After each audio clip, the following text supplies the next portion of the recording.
Hello friends, इस video में हम बात करने वाले हैं कि अगर आप ओसीडी से सफ़र कर रहे हैं तो कैसे एनएलपी यानी कि न्यूरो लिंग्विस्टिक प्रोग्रामिंग की हेल्प से इसको रिजॉल्व कर सकते हैं, इसको कम्प्लीटली क्योर कर सकते हैं। जी हाँ फ्रेंड्स, इसको कम्प्लीटली हटाया जा सकता है। डिपेंड ये करता है कि क्या आप सही इंसान के पास आए हैं, सही हीलर या कोच के पास आए हैं कि नहीं। तो इस वीडियो को ज़रूर देखिएगा एंड तक, क्योंकि इसमें मैं आपको 3 टेक्निक्स बताने वाला हूँ एनएलपी से, जिससे कि आप अपने ओसीडी को कम्प्लीटली रिजॉल्व कर सकते हैं। उससे पहले मैं बता दूं, मेरा नाम है अक्षय निम, मैं हूं founder of namasters healing and coaching का। हम यहाँ पे हीलर्स एंड कोचेस, आप जैसे लोग जो कि कोई भी मेंटल हेल्थ इशू जैसे कि ओसीडी हो गया, एंग्जाइटी हो गया, पैनिक अटैक हो गया, या रिलेशनशिप प्रॉब्लम्स हो गए जैसे कि बार बार आपके ब्रेकअप्स हो रहे हैं, या फिर आपका डाइवोर्स होने वाला है, या फिर आपके पेरेंट्स से आपको कुछ इमोशनल प्रॉब्लम है ना, या सेल्फ एस्टीम इशू हो रखा है जैसे वैसी कोई और personal problem, and behaviour problems भी जैसे कि सिगरेट से आपका एडिक्शन है ना, या ड्रग एडिक्शन है, सोशल मीडिया एडिक्शन है, या कुछ भी। तो अगर आप इनमें से कोई भी चीज़ें सफ़र करते हैं तो आप हमें रीच आउट कर सकते हैं। लिंक पे क्लिक करेंगे तो वहाँ पे आपको और भी इश्यूज़ के बारे में पता चलेगा जो शायद आपसे रिलेटेड हो, और उनमें हम आपकी हेल्प कर सकते हैं। हम ना केवल आपको हील करेंगे और थेरेपी देंगे जैसे बाकी लोग करते हैं, है ना, वो बाकी लोग क्या करते हैं, रेगुलरली आपको हीलिंग देंगे, थेरेपी देंगे, लेकिन उसमें ये समझ नहीं आता कि रिजल्ट कब आएगा। आप अगर हमारे पास आओगे तो हम सब कुछ करेंगे, कोई भी हीलिंग मोडालिटी जो दुनिया में एग्जिस्ट करती है वो सारी अप्लाई करेंगे, जिससे कि आपका जो भी प्रॉब्लम है वो रिजॉल्व हो जाए, और वो भी कुछ ही हफ्तों में। कुछ लोगों के साथ तो हमारे जो रिजल्ट्स आए हैं वो केवल 1 घंटे में भी आ गए हैं, लेकिन कई बार लोगों की प्रॉब्लम बहुत सालों से होती है, तो उसमें टाइम लग जाएगा, कुछ हफ्ते लग जाएंगे, लेकिन रिजल्ट ज़रूर देंगे, है ना। अगर आप चाहते हो कि रिजल्ट्स जल्दी से जल्दी आ जाएँ तो लिंक पर क्लिक करके ज़रूर रीच आउट करें। तो आइए बात करते हैं फ्रेंड्स, अगर आपको ओसीडी है तो आपको एनएलपी कैसे हेल्प कर सकता है। ओसीडी यानी कि ऑब्सेसिव कंपल्सिव डिसऑर्डर, है ना, और एनएलपी यानी कि neuro linguistic programming. Obsessive compulsive disorder में क्या होता है कि एक ऑब्सेशन होता है, एक कंपल्शन होता है, और उसका इन दोनों सिम्टम्स को एक डिसऑर्डर बोलते हैं। ऑब्सेशन का मतलब क्या है कि बार बार आपको एक ही थॉट आ रही है, एक ही फीलिंग आ रही है, और इतनी हद तक आ रही है कि वो कंपल्सिव हो गई। कंपल्सिव मतलब आप फोर्स हो जाते हो उस चीज़ पे एक्ट करने के लिए, है ना।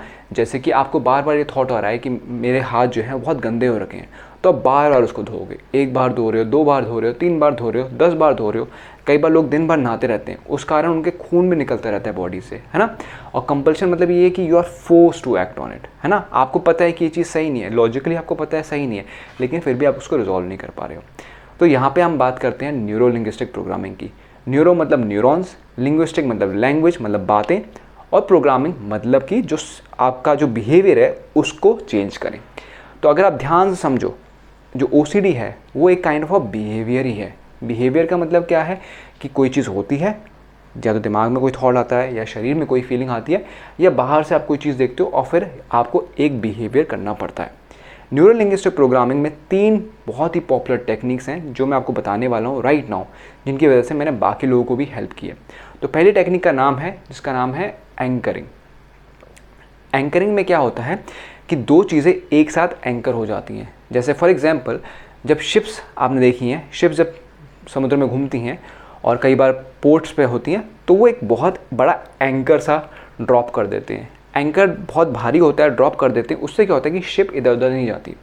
ये वैसे ही समझ लीजिए कि अगर आप पतंग उड़ा रहे हैं तो जो पतंग का नीचे का जो मांझा है वो आपके हाथों में एंकर्ड हो रखा है। अगर वो नहीं होगा तो पतंग इधर उधर जाएगी, है ना। तो एंकरिंग का मतलब क्या होता है कि किसी चीज़ को किसी चीज़ से जोड़ दो जिससे कि वो कहीं ना जाए, है ना। तो जब आपका ओसीडी हो रहा है तो ओसीडी में क्या हो रहा है कि आपकी एक फीलिंग है, बहुत ही नेगेटिव फीलिंग है ना। ये आपको शायद अवेयर ना हो, अगर आप मेडिटेशन करते होंगे तो आपको पता होगा। अदरवाइज़ मैं बता रहा हूँ, एक बहुत ही गंदी फीलिंग होती है, बहुत ही एंग्शियस फीलिंग होती है जो किसी इंसान को आ रही होती है।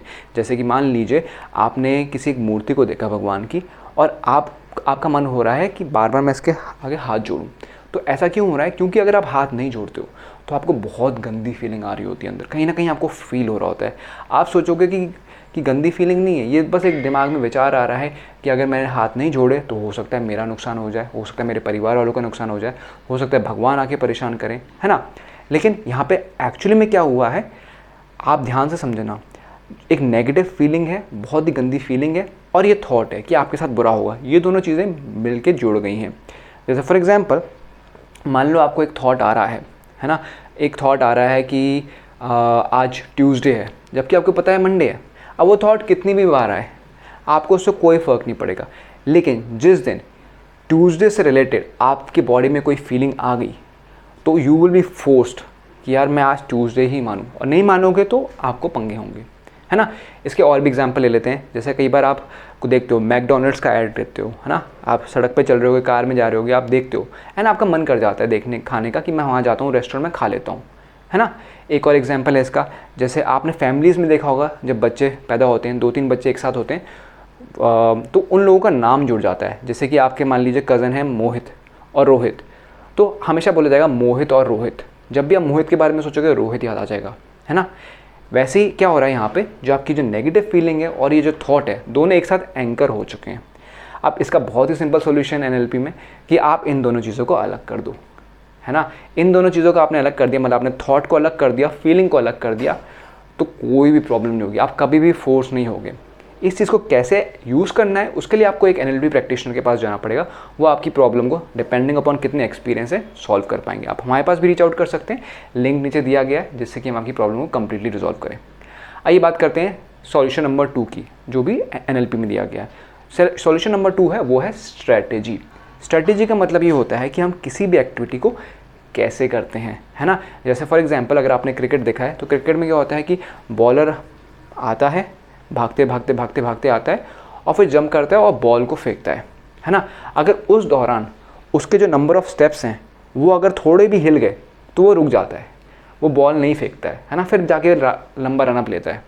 सिमिलरली जो बैट्समैन होता है, जब बॉल फेंकी जा रही है ना, जब बॉल फेंकी जा रही है तो बैट्समैन, तो बॉल इतनी तेज़ फेंकी जाती है कि बंदा जो है सोच के नहीं मार सकता, वो बॉलर के एक्शन के बेसिस पे ही पहले अपने मोशन डिसाइड कर चुका है और वो वही एक्ट करता है ना। तो ये स्ट्रैटेजी ऑलरेडी बनी हुई है कि अगर ऐसा हो तो ऐसा होगा, ऐसा है तो ऐसा करना है। कई बार आपके रिफ्लेक्स एक्शन होते हैं ना, जैसे कि आपके घुटने पे अगर मारे तो पैर ऊपर जाता है ना, या फिर आप रास्ते में चल रहे हैं और कोई आपका नाम ले, आप पलट के देखते हो, है ना। ये काइंड ऑफ एक स्ट्रैटेजी बन चुकी है। स्ट्रैटेजी में क्या आता है, एक सीक्वेंस ऑफ इवेंट्स हैं या सीक्वेंस ऑफ थॉट्स हैं या सीक्वेंस ऑफ इमोशंस हैं जो जुड़ चुके हैं। फॉर एग्जांपल मान लीजिए आप किसी एक दोस्त के बारे में सोच रहे हैं, है ना, तो उस दोस्त के बारे में सोचते सोचते आप किसी और चीज़ के बारे में सोचने लग जाओगे कि मैंने उसके बाद यहाँ पे खाना खाया था। फिर खाना खाने के बारे में सोचने के बाद आपको लगेगा कि नेक्स्ट चीज़ याद आएगी, फिर हम लोग वहाँ पे घूमने गए थे, ये मूवी देखने गए थे। फिर मूवी के बारे में सोचते सोचते आपको कुछ और याद आएगा कि वहाँ पे कितने हंसे थे या वहाँ पे हमारी लड़ाई हो गई थी। तो ये स्ट्रैटेजी क्या हो रही है कि एक के बाद एक सीक्वेंस आता जा रहा है ना। तो ओसीडी में क्या होता है, ओसीडी ऐसा नहीं है कि हमेशा ही रहता है, आपको भी पता है कुछ सिचुएशंस में जब आप जाते हो तो ओसीडी वहाँ पे हो जाता है। वहाँ पे क्या होता है, एक आपके साथ इवेंट हुआ, मतलब आपको एक थॉट आया दिमाग में या आपको किसी ने कुछ बोला, फिर दिमाग में एक थॉट आया, एक मेमोरी आई और उसके बाद एक फीलिंग आई, है ना। ये है वो स्ट्रैटेजी। और उस फीलिंग को हटाने के लिए आपने अपने अंदर एक एक्शन बना रखा है कि जब तक मैं 20 बार ये चीज़ ना कर लूँ या 30 बार ये चीज़ ना कर लूँ तब तक मैं सेटिस्फाई नहीं होऊंगा, है ना। आम लोगों की क्या स्ट्रैटेजी होती है कि अगर उनको लगता है हाथ गंदे हुए हैं, वो पानी मारते हैं हाथों पे, है ना, और उनको वो फीलिंग आ जाती है कि हाथ साफ़ हो गए। जो जिनको ओसीडी है उनको वो फीलिंग नहीं आती है ना। लेकिन एनएलपी के हेल्प से आप अपनी स्ट्रैटेजी को चेंज कर सकते हो। स्ट्रैटेजी में क्या होता है कि एक के बाद एक आपको ट्रेन किया जाता है कि इस बिहेवियर के बाद ये बिहेवियर करना है, ये बिहेवियर करना है, और वो फीलिंग आ जाए जिससे कि आपको क्लोजर मिल जाए, है ना। कहीं फॉर एग्जांपल कई बार लोगों को क्या होता है कि वो काम करते रहते हैं, वर्काहोलिक हो जाते हैं, बहुत ज़्यादा काम करते हैं, लेकिन उनको कभी सेटिस्फेक्शन नहीं होता है, अपनी सेल्फ एस्टीम नहीं आती है। इसका रीज़न क्या है, बहुत सिंपल है। सेल्फ एस्टीम या काम में आपको सेटिस्फेक्शन तब मिलता है जब आपके अंदर एक फीलिंग आ जाती है कि मैंने ये कर लिया। कुछ लोगों में क्या होता है, वो फीलिंग ही नहीं आती है तो वो करते रह जाते हैं और हमेशा परेशान रहते हैं, है ना। ओसीडी में ये बहुत ड्रास्टिक लेवल पे होता है। जब लोगों को आप रोक दो ना कोई एक्टिविटी करने से तो मचल पड़ते हैं, उछलने लग जाते हैं, चिल्लाने लग जाते हैं, रोने लग जाते हैं, बहुत सारी चीज़ें होने लग जाती हैं। क्यों? क्योंकि ये स्ट्रैटेजी उनकी बनी हुई है। उस मोमेंट पे जब उनको फीलिंग आ रही है उनके पास कोई भी ऑल्टरनेटिव नहीं है कि अब हम क्या करें। लेकिन एनएलपी की हेल्प से, है ना, एनएलपी की हेल्प से आप उस बिहेवियर को प्रोग्राम कर सकते हो कि जब आपको ये फीलिंग हो रही है तो ऑल्टरनेटिव सॉल्यूशन ये है। ज़रूरी नहीं कि आप हाथ धो, हो सकता है आपके पास सॉल्यूशन ये हो कि आप अपने लव्ड वंस को हग करो, है ना, या हो सकता है कुछ टेस्टी चीज़ खाओ, है ना। ये बहुत मैं सिंप्लीफाइड तरीके से बता रहा हूँ, लेकिन जब हम आपके साथ बैठेंगे ना तो आपके माइंड से चीज़ें निकलेंगी और हम उस टाइम पे आपको सॉल्व करके बताएंगे कि देखो ये है ना, ये पेन हो रहा है ना, तो इस चीज़ को ऐसे रिजॉल्व कर दो, है ना। तो स्ट्रैटेजी की हेल्प से आप इसको रिजॉल्व कर सकते हैं। तो मैंने आपको बता दिया, एंकरिंग के बारे में बता दिया, दूसरा मैंने आपको स्ट्रेटेजी के बारे में बता दिया, और तीसरा सबसे बड़ी पावरफुल टेक्निक जो NLP में है, जो किसी भी इशू को रिजॉल्व कर सकती है ना। कोई भी आपका बाकी भी कोई इशू है ना जहाँ पे आपको नेगेटिव फील होता है, जेलस फील होता है, एंगर फील होता है ना, या पैनिक अटैक्स आते हैं, या एंग्जाइटी होती है, या आपको बॉस से बात करने में डर लगता है, या फिर अपोजिट जेंडर के साथ बात करने में डर लगता है, कोई भी चीज़ है जहाँ पे आपको नेगेटिव फीलिंग आती है, वहाँ पे टेक्निक काम करती है। उस टेक्निक का नाम है डिसएसोसिएशन। डिसएसोसिएशन, एसोसिएशन का मतलब क्या होता है? संग। मतलब आप किन लोगों के साथ रह रहे हो, आप किस चीज़ से अपनापन ढूंढ रहे हो। जैसे कुछ लोगों को होता है कि वो अपनापन गरीबी में देखते हैं, कुछ लोग अपनापन जो है अमीरी में देखते हैं, कुछ लोग अपनापन अपनी सेम एज ग्रुप के लोगों के साथ देखते हैं, कुछ लोग अपनापन अपने रिलीजन के साथ देखते हैं और उसी के साथ रहते हैं। कभी कोई ये सोचता नहीं है सही है क्या गलत है, बस आप एसोसिएट कर चुके हो उस चीज़ से, आप अपने आप को उस चीज़ में देख पाते हो। जैसे कि जब बच्चा पैदा होता है ना, तो माँ बाप अपने आप को उस बच्चे में देखते हैं। उनको जब बाकी भी तो बच्चे हैं, लेकिन और कोई और, आप उनको कोई और बच्चा भी पकड़ा दो और उनको बोलो ये आपका बच्चा है, तो उसमें भी वो अपनापन देखेंगे और उससे प्यार होगा, है ना। तो सिंपल सी बात है कि आप जब किसी चीज़ से एसोसिएट करते हो ना, तो उसकी फीलिंग्स बहुत स्ट्रांग हो जाती हैं। आप NLP में एक टेक्निक है जिसका नाम है डिसएसोसिएशन। उसमें क्या होता है, आप अपनी जो बिहेवियर है, जैसे कि यहाँ पर बिहेवियर है कि आपको डर लग रहा है कि यार मैंने अगर हाथ नहीं धोए तो मेरे साथ बुरा हो जाएगा, या फिर आपको कमरा बहुत गंदा लग रहा है और आपको गंदी गंदी फीलिंग आ रही है ना। उस टाइम पे आपको एहसास नहीं हो रहा है, आपके अंदर अवेयरनेस नहीं होगी, अनलेस आप मेडिटेशन करते हैं या फिर ऑलरेडी हीलर एंड कोच है, आपको अवेयरनेस नहीं होगी कि अंदर एक गंदी फीलिंग, उसकी वजह से आपको फोर्स हो रहे हो कि मैं इसको साफ़ करूं। इसका बहुत सिंपल ट्रिक है कि आप एक बार ना करना मत वो एक्टिविटी और देखना क्या होता है, बट साथ में दोस्त वोस्त रख के करना, जिससे कि हालत बहुत ख़राब ना हो जाए, या फिर एक NLP प्रैक्टिशनर के साथ बैठ जाना, आप हमारे साथ बैठ सकते हैं। उस टाइम में आप ऑब्जर्व कर पाओगे कि एक नेगेटिव फीलिंग आ रही है ना, और उस टाइम पे डिसोसिएशन की टेक्निक काम करेगी। डिसएसोसिएशन की टेक्निक में क्या करना होता है कि आप इस टाइम पे जब आपको फील हो रहा है, तो आप इस बॉडी के थ्रू फील कर रहे होते हैं, है ना, आप इस बॉडी के अंदर होते हो, आप बाहर की दुनिया को आंखों से देख रहे होते हो और आपको वो चीज़ फील हो रही होती है। इमेजिन करो आपका एक दोस्त है, उसको OCD हो रहा है या उसके अंदर कुछ नेगेटिव फीलिंग है ना। जब तक आप उस इंसान को जानते नहीं हो, आप उसको बाहर से दूर से देख रहे हो, आपको थोड़ा बहुत उसके लिए कंपैशन हो सकता है लगे, लेकिन ज़्यादा नहीं लगेगा। लेकिन वहीं आपका कोई भाई हो, बहन हो, बच्चा हो और वो सेम प्रॉब्लम से गुजर रहा हो, तो आपको फील होगा, आपको लगेगा कि आपके साथ ही हो रहा है ना। तो जब किसी और के साथ कुछ हो रहा है और उसमें आप फील कर सकते हो कि वो आपके साथ हो रहा है, तो उसी टेक्निक को अगर उल्टा कर दें, तो जो प्रॉब्लम या फीलिंग आपके साथ नेगेटिवली आ रही है, अगर आपने उसको भी ऐसे देख लिया कि किसी और के साथ हो रहा है, अगर आपने बॉडी से बाहर से अपने आप को देख लिया, तो आप इस फीलिंग से डिसोशिएट कर जाओगे। इस चीज़ से आप फिर डरोगे नहीं, और जैसे ही आप इस चीज़ को देख पाओगे ना, धीरे धीरे विद प्रैक्टिस इसको रिजॉल्व कर सकोगे, है ना। NLP के पास अगर आओगे तो वो तो तुरंत आपको डिसोशिएट कराएगा, फीलिंग्स चेंज कराएगा, एंकरिंग भी कर देगा, स्ट्रेटेजी भी लगा देगा, सब कुछ कर देगा, और प्रॉब्लम आपकी ऐसे सॉल्व होएगी। कई बार तो एक ही सेशन में हो जाता है ना, डिपेंडिंग अपॉन द एक्सपीरियंस, है ना। बट अगर नहीं भी होता है ना, हम बैठे हैं, हम सारी टेक्निक्स लगाने के रेडी हैं दुनिया की।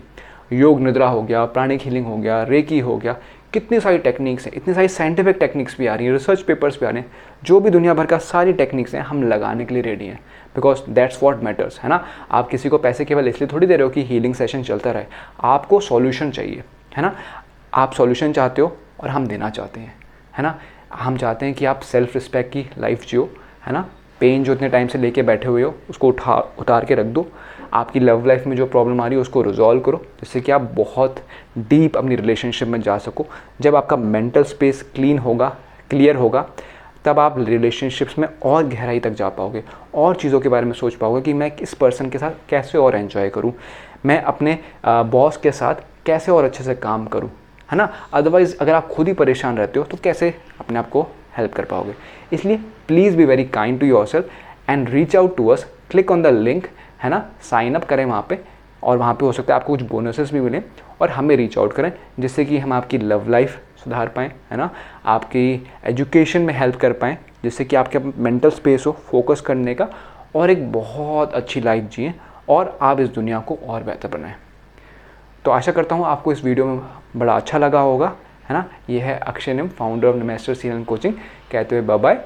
कमेंट्स में ज़रूर बताना कैसा लगा और नेक्स्ट वीडियो के लिए वेट करना। इस वीडियो को अपने दोस्तों से शेयर कर देना जिनको ज़रूरत है।